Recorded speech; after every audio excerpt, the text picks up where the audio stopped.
Hello everybody, my name is Bragster and welcome back to TEW 2020, where we are in charge of Impact Wrestling. Now we are off the back of a very eventful show, which was the post-sacrifice pay-per-view show, which actually performed better than the pay-per-view itself, which is a surprise. But then again, I think pay-per-views are judged slightly differently to normal shows. But we had a very eventful show where basically Miro took over the entire show and just destroyed everyone in his path. And because of that, this week we've got an incredible 4 versus 4 match, which is just going to blow the roof off. And that's, for me, one of the best things about what's about to happen here is this show is revolving around that 4v4 match. As to whether this show actually does any good. So we're going to check our mail, which is just the explosion figures. I don't really pay attention to the viewing figures. It probably should a little bit, but I more care about the ratings at the moment, because the viewing figures will naturally go up as long as my ratings are going up. Once I reach a certain point where my popularity is close to what I'm getting on ratings and I'm not really improving in popularity, that's when I might pay attention more to ratings. But right now it's just all about getting that popularity up. But we got a decision to make, which is a pay rise request from Jonathan Gresham. So he's currently being paid $240 per appearance. He wants $440. Absolutely fine, no problems at all. We got a lot of plans in store. Obviously, it's a member of the kingdom. So yeah, there's a lot of things I didn't do on the last episode, which I want to do on this episode in terms of the actual show. And obviously the whole thing revolves around that main event. So I think the best thing to do is just roll on into the show. If anything happens beforehand, I'll show you. If not, we'll get straight on in with the show.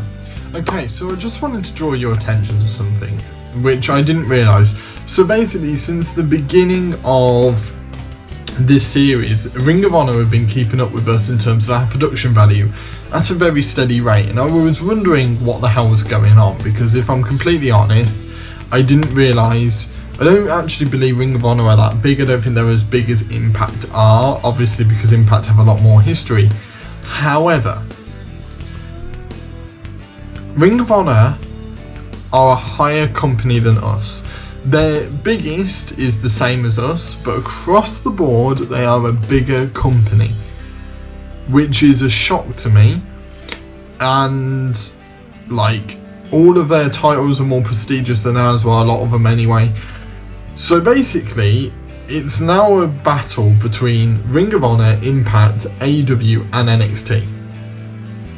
And I didn't realise Ring of Honor were involved, but Ring of Honor have just been silently getting on with things, which is beyond me. Battles is the wrong thing. Yeah, because if you look at their popularities of their guys aren't that big. But I want to kind of look at maybe like some company battles or something like that. Let me have a look. Company Wars. Is it Company Wars? Yes. So here we go. So they are 6th in the world. So we are 5th. So I always thought we were going to be trying to compete with the big boys of NXT and AEW. Apparently not. Ring of Honor are trying to keep up with us. Well, they're actually outperforming us at the moment. And then in the US, Ring of Honor are higher than us, which is ridiculous. So Ring of Honor are also higher than New Japan as well. So we've got a lot of work to do. We're trying to compete with Ring of Honor now as well. So I need to pay more attention to their stuff. It's just obviously over the entire world, we've got a bit more going for us than Ring of Honor have, probably because of our history. So I just wanted to draw your attention to it, because that is ridiculous, really, thinking about it, in the fact that we're actually competing with Ring of Honor here as well. As well as this, I wanted to finalise the merchandise, just to give you a quick comparison. Jeff Hardy has sold £4,000 worth of merch, and even Johnny Gargano has sold about 300 more than he usually does. If you compare it to last time, Alex Shelley hasn't really changed, neither has Mick Foley. They've gone down a little bit, but not much. But then to make up for it, EC3 has gone up, Miro's gone slightly down, Moose has gone the tiniest little bit up, and Sami Callihan's gone down because obviously he's been off TV. And then Ace Austin has also gone up in comparison to obviously what Chris Sabin had when he snuck in there. But Jeff Hardy's been a massive get for us. I wanted to compare it to what we used to do rather than just see how the new month starts. I just wanted to do a quick comparison. Then obviously with our finances, I'll show you now anyway, because it's basically the end of the month. But we've obviously got a massive in debt, more than usual. Our merch has gone up a little bit, not actually as much as you would think, but hopefully over time that'll improve as we obviously rise the stock of a lot of these guys. Broadcast revenue's gone up, so has ticket sales, but obviously in comparison to the last time we had a pay-per-view, not so much. Pay-per-view revenue has also gone down. It's the production value, really. We've gone up in production by 150,000. So if you take that off, really we're about what we usually are. But I wanted to improve our production. I thought that would actually improve our ratings and stuff, and etc, etc. So hopefully over time it will. Just obviously right now we're getting the effects of it, which would also mean that we'd run out of money a lot quicker than usual, but we'll get to that problem when we get to it. Anyway, I thought I'd show you those, but let's get on with the show. Right, so we got some mail where the Southeast Regional Battle, so Impact were first out of 4, which means our attendances will be boosted. Maria Kanellis has now returned from her maternity leave, and I thought that was going to be it, until I realised that WWE have had a show, and so have AEW. So WWE have had their Super Showdown in India, which was a 71 rated show. We've got Drew McIntyre defeating Seth Rollins to retain the WWE title, Braun defeating Shinsuke to retain the Universal. Not much really changing elsewhere, not really many standout things going on, except from obviously that match, but you look at the caliber of people in it, of course it was going to be highly rated. Not many other highly rated stuff, let's be honest. And then we look at AEW Revolution, which was a 72 rated pay-per-view where Chris Jericho defeated Jon Moxley to retain the title in the main event.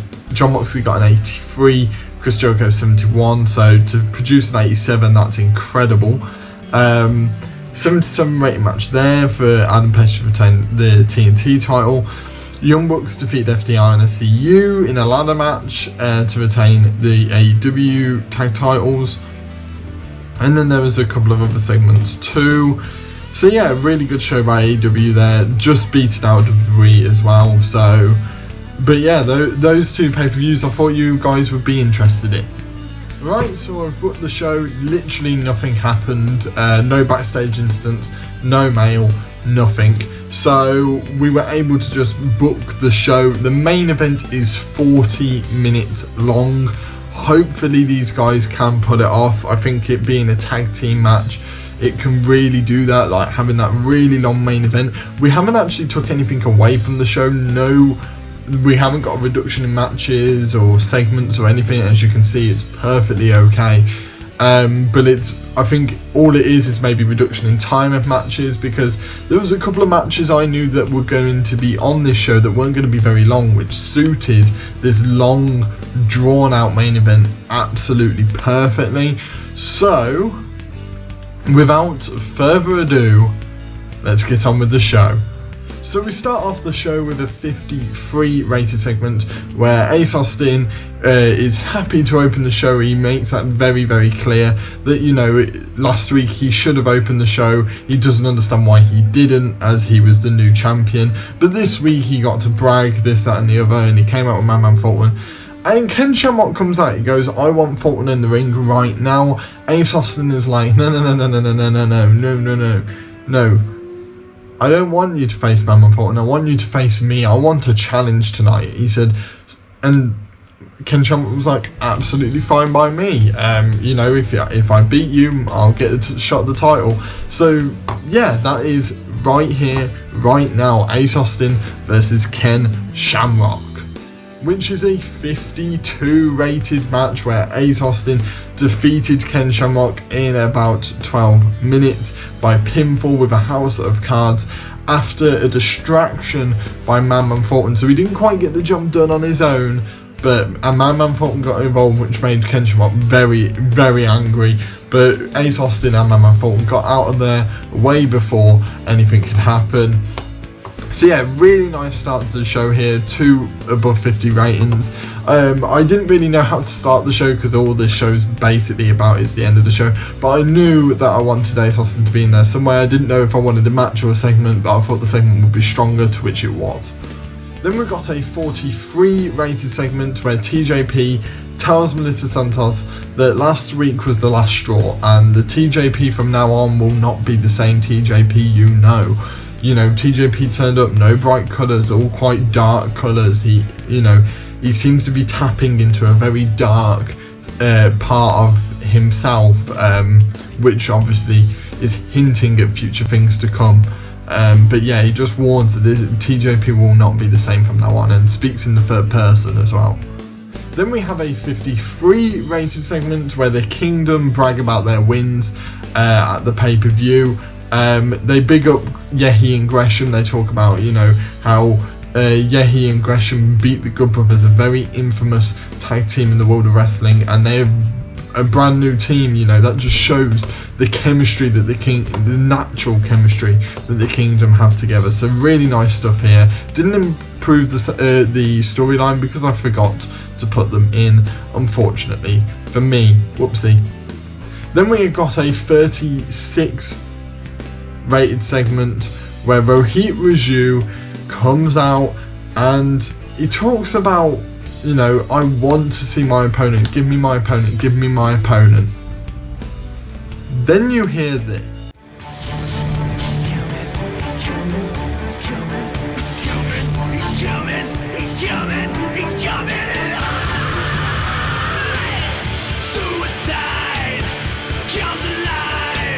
That's right, it is suicide. Of course it was suicide. It was obviously going to be suicide. And suicide dispatched him in a 45 rated segment. Suicide defeated Rohit Raju in about 10 minutes with a wave of the future.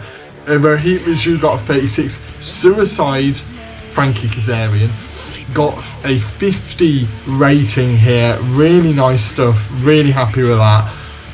If Suicide can produce ratings like that, he's got a massive future with us. I was worried about, because of his age and stuff and his popularity, whether it would just be stuck at his popularity or not.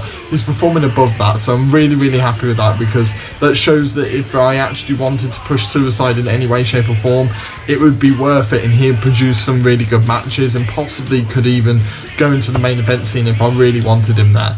Then we got a 48 rated segment where Bravo wants to talk. He wants to talk about what the hell's been going on. You know, they've just completely ignored him. They never visited him in the hospital, nothing like that.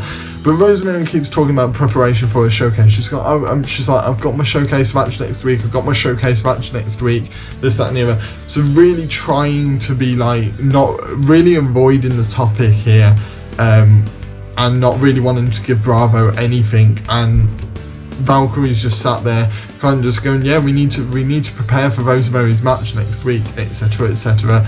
So they seem a bit cautious here.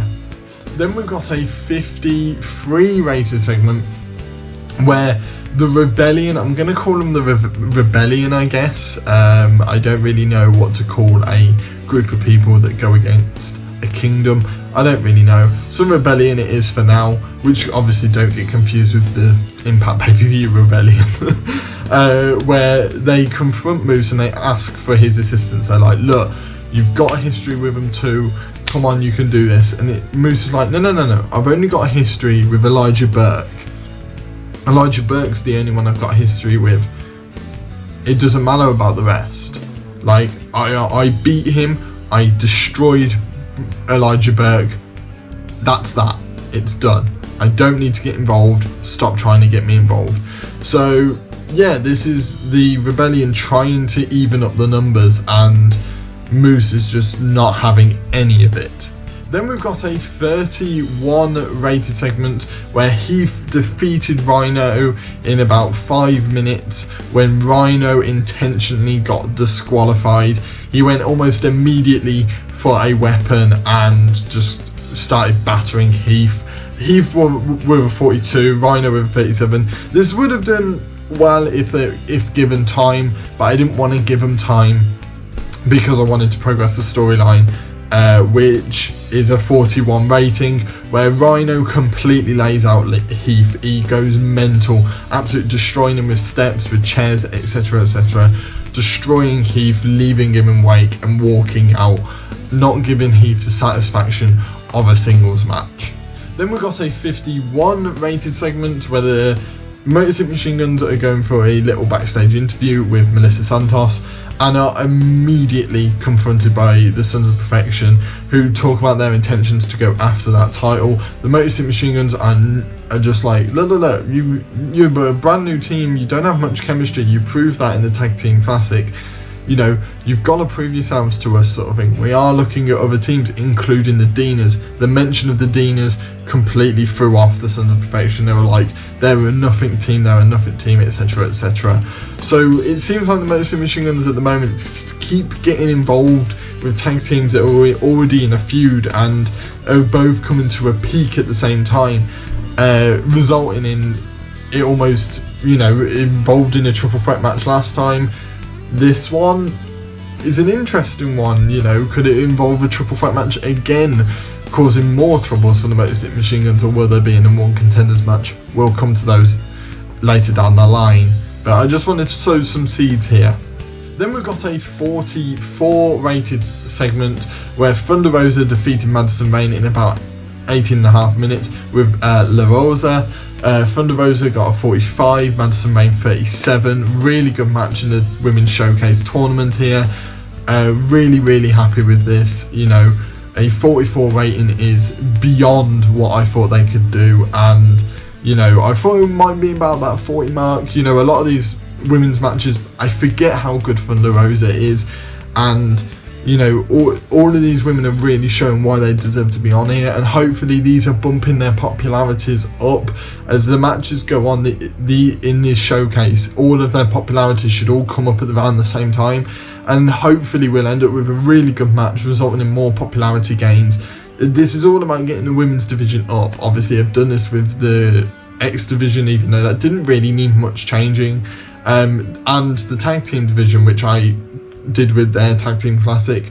Similar here. I know I've mentioned that before, but this really is just a push of trying to get these women higher in terms of their popularities, but really good stuff here.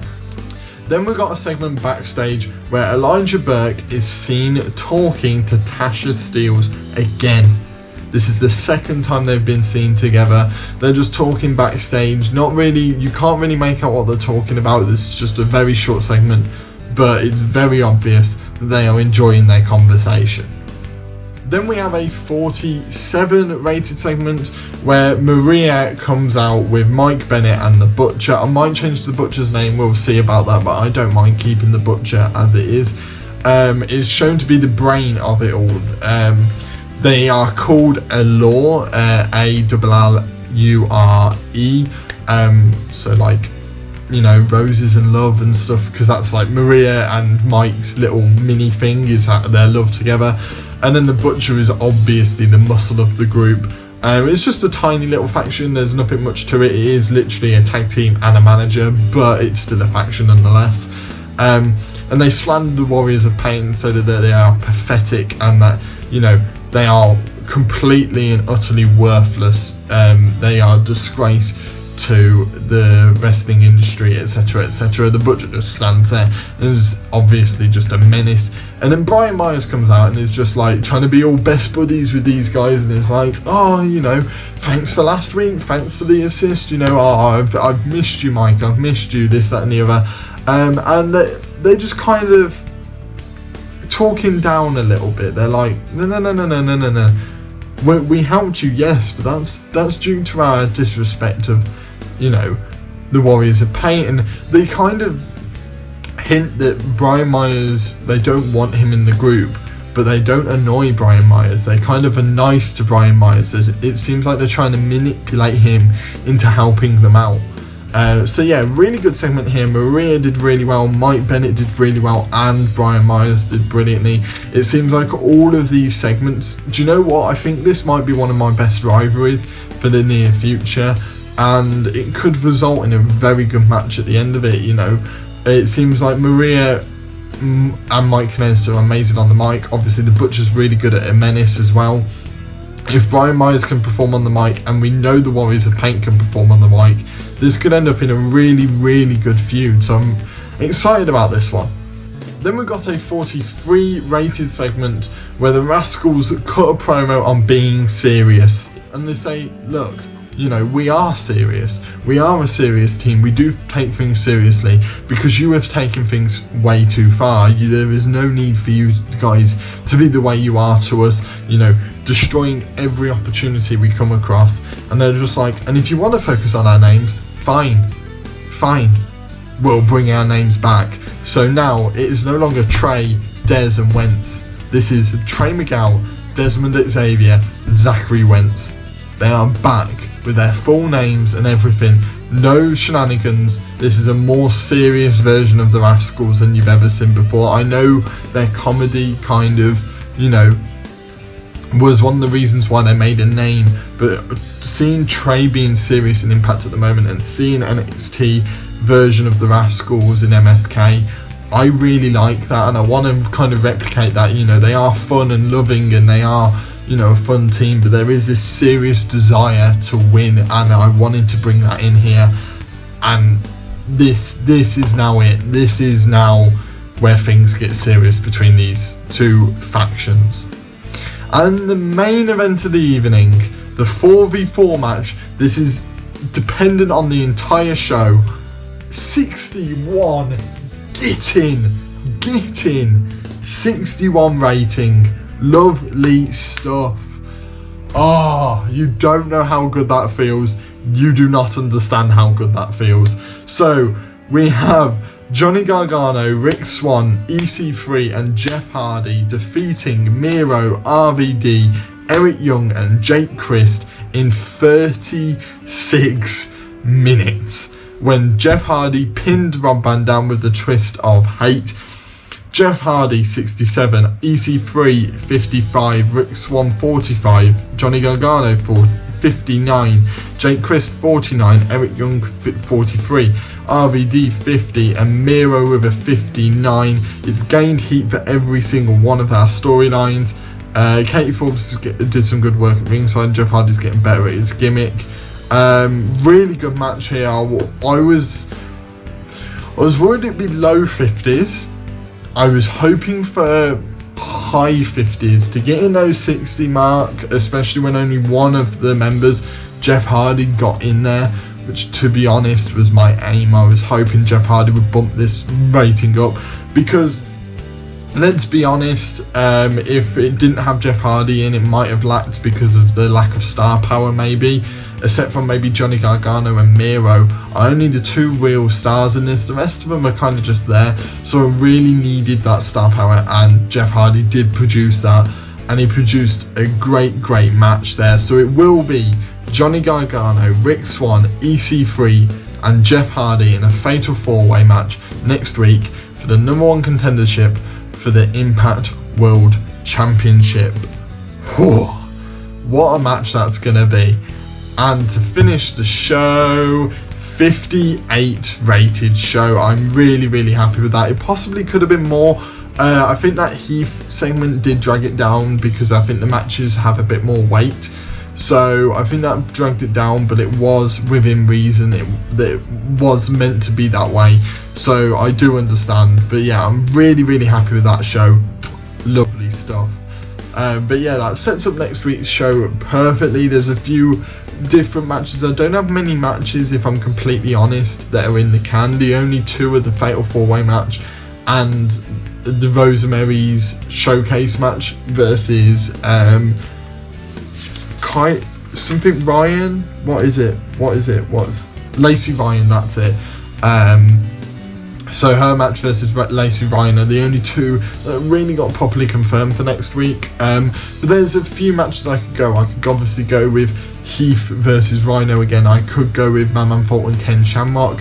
I could involve any of the guys in that big match from the main event. Obviously some of the losers from that could get annoyed, etc, etc. There's a lot of ways I can go about this, which is why I really wanted to do it. I knew that match could produce, and I'm glad it really did, because it deserved to, and I gave it enough time to produce as well.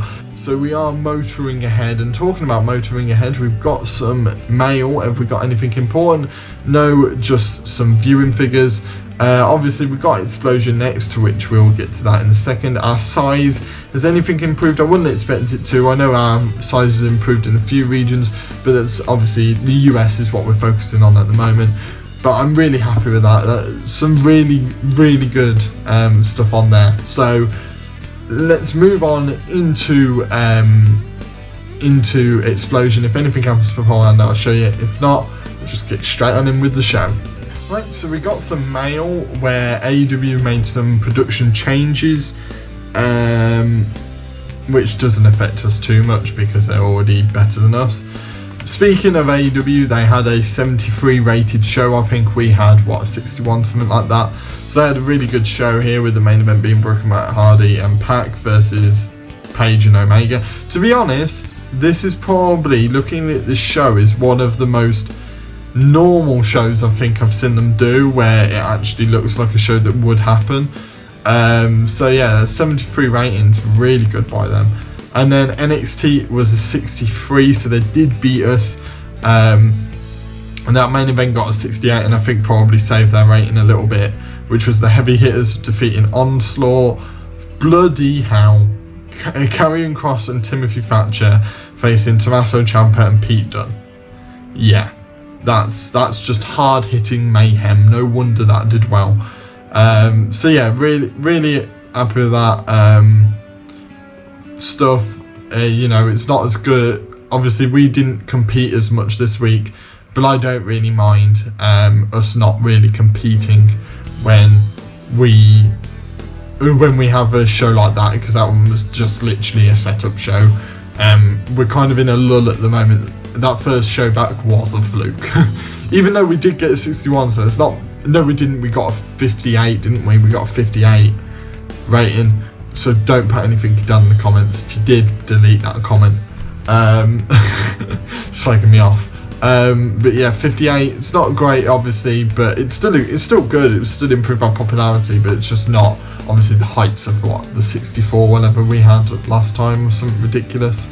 Right, so I've booked the show. This is a weird Explosion. I wasn't really sure what to do, but we got a few things in place for personal reasons, in terms of like trying to make sure people are start getting some wins, and also storyline reasons in there as well. I'm trying to get a few things underway. So let's just start the show. So we start the show off with a 36 rated segment where Miro defeated Kyle Matthews in about 4 minutes by pinfall with a muscle buster. Kyle Matthews got 21, he's just a local guy, and Miro got a 58. He dominated in this match. Post-match, he goes ballistic, he starts battering Matthews. Dreamer comes out, Williams comes out, Armel comes out, Scott D'Amore, all the big names that you can expect come out to try and stop Miro, and they do, and Miro walks to the back. It's a 42 rated segment as well. Really nice stuff here. I'm happy with it. Then we've got a 46 rated segment where Deonna Purrazzo talks about her loss to Jordan Grace and says that she doesn't really know where her future lies. She's not got the title anymore. She's not in a title match. She's not in anything. You know, she's stuck in limbo. All the women are tied up in this tournament. You know, she's stuck in. She doesn't know what to do with herself. So she's really unsure at the moment. Then we got a 35 rated segment where Daga defeated Articus Kogar in about 12 minutes with a Daga suplex. Daga got a 37, Articus Kogar got a 29. Really nice stuff here by these two, and 35 rating, not too bad at all. Then we have a 39 rated segment where Cousin Jake tells the Sons of Perfection that he wants one of them in the ring for the main event tonight. They don't reveal which one of the two it is, but it will be Cousin Jake versus Joe Hennig or Davey Boy Smith Jr. We'll find out in the main event. Then we got a 41 rated segment where Havoc tells Mitchell if she doesn't get in the scramble match, he's gone. He's gone for good. Now bear in mind, this is the section where it's Havoc, Nevaeh, Rosemary and Lacey Ryan. 3 really tough contenders there. So this is a high possibility, and you can see the worry on James Mitchell's face. He's not sure if, you know, this is going to work out. So yeah, will Havoc be no longer in with James Mitchell? We'll have to find out. And next week it will be Havoc and Nevaeh as well. So it will all start to unravel next week. Then we got to a 41 rated segment. 41's really good here, where the Good Brothers defeated the Voros Brothers in 10 minutes when Doc Gallows pinned Chris Voros with a magic killer. Kyle Anderson 49, Doc Gallows 47, and then the Voros Brothers about that 22 mark. Really good stuff here, really happy with it. Really nice to have a couple of teams that I can just chuck in there and, you know, just get a win back for somebody on Explosion, which is what Explosion should be used for. So yeah, really happy with that. Then we've got a 43 rated segment where ODB tells Su Yung it's time. They will face each other this week on Impact.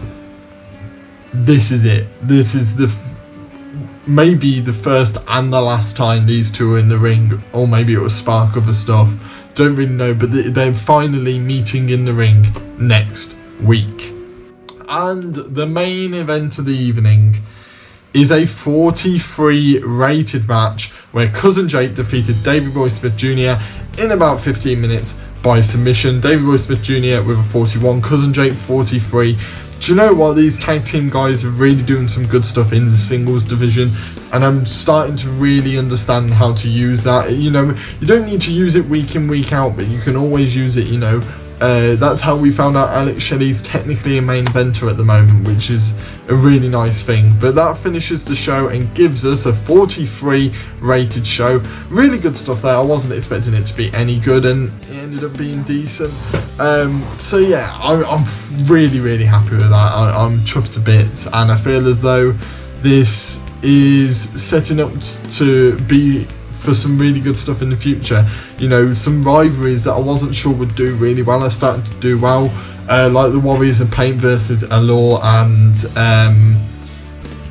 Brian Myers is doing really well, and you know, that's just the first of many other rivalries that haven't even started yet, which says a lot. You know, we've got a lot of stuff on the card, a lot of exciting things as well on the card. So yeah, I'm excited for where things go from here, and obviously we've got a huge match next week. Ace Austin will have to keep a keen eye on that one. But yeah, that is it for this week's TEW video. If you have enjoyed it, hit that like button.